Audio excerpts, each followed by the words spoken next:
Info Factory Track for CSI, Job Material Issue Rapid Entry. The Job Material Issue Rapid Entry feature provides users with the ability to issue single or multiple items to a job in a single process. Factory Track has several Job Material Issue Rapid Entry parameters to control the validations, displayed fields, and processing options that are permitted as part of the Job Material Issue Rapid Entry process. These processing parameters are defined on the Transaction Set Parameters form for the Job Material Issue Rapid Entry transaction. By clicking on the Label Printing Parameters button, the option to include printing labels as part of the process can also be defined. For this training, we have enabled these parameters in order to show where these fields appear and validations occur in the transaction steps. Navigation. To start the Job Material Issue Rapid Entry process from the Factory Track Shop Floor's Work Center navigation homepage, click on the Material category. Then click on the Job Material Issue Rapid Entry icon. Note that the order of the features within the Material menu is configurable. To initiate the Job Material Issue Rapid Entry process, the following steps should be followed. Enter or select from drop-down the job ID to which you are wanting to issue materials. Factory Track then displays the suffix ID and the warehouse associated with the order. Factory Track also uses this header information to filter the display of the job materials to work with on the grid. If the job and suffix ID is associated with a job order that requires job lot definition, the job lot field will be enabled and required for entry, indicated by the red asterisk. Enter or select from drop-down the job lot to use. If the job and suffix ID is associated with a job order that requires job serial number definition, the job serial number field will be enabled and required for entry, again indicated by the red asterisk. Enter or select from drop-down the job serial number to use. The operation ID can be entered or selected from the drop-down to further filter the materials in the grid display. If enabled in Transaction Set Maintenance, the Show Backflush Materials option is displayed, and when selected, it will additionally bring in the materials marked for backflush as well. Enter a document number if you would like to tie the transactions together. To define the materials to be issued, updating the grid and selecting the materials to process is required. The row selector is used to identify which materials should be included in the issue process. Notice that at least one row must be selected before the process button becomes available for use. The Deselect All button can be used to clear the row selector from all of the material items and result in the disablement of the process button. The Select All button can be used to easily mark all row selectors for inclusion and the enablement of the process button if not already enabled. If the Allow New Material Issue option is enabled on the Transaction Set Maintenance form, the Add New Item button is displayed and enabled. Click this to provide a new row.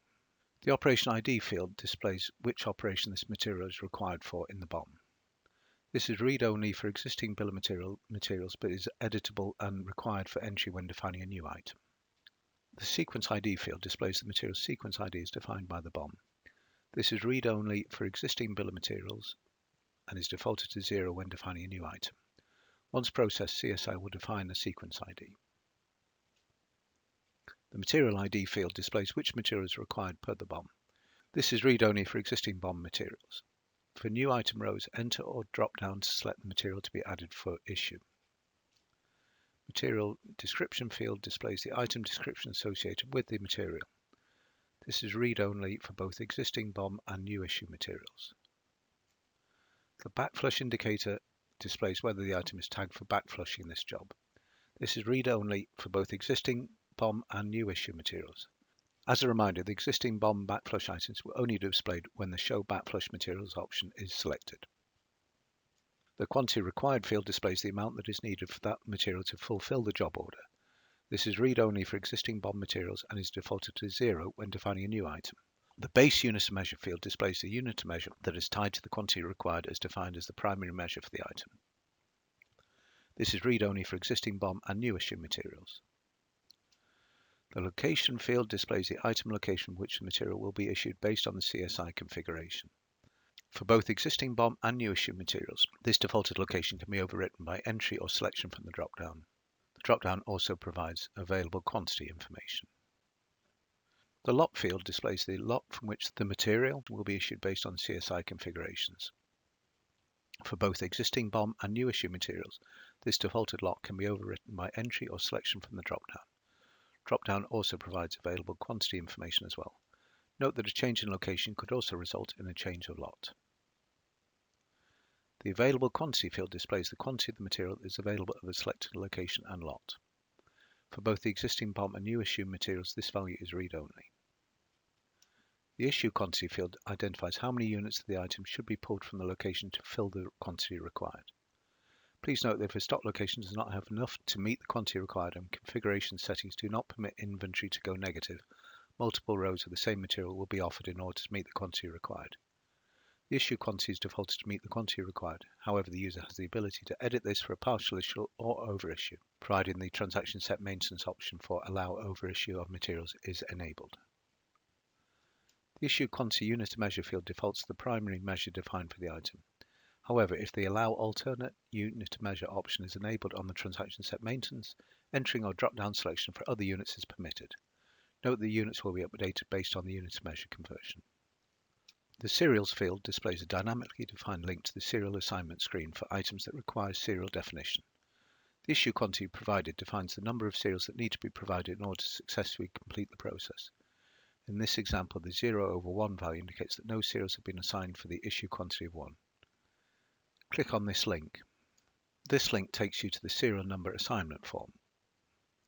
The item ID and the item description are displayed fields.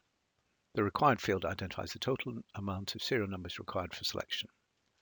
Selected field identifies the total amount of serial numbers already selected.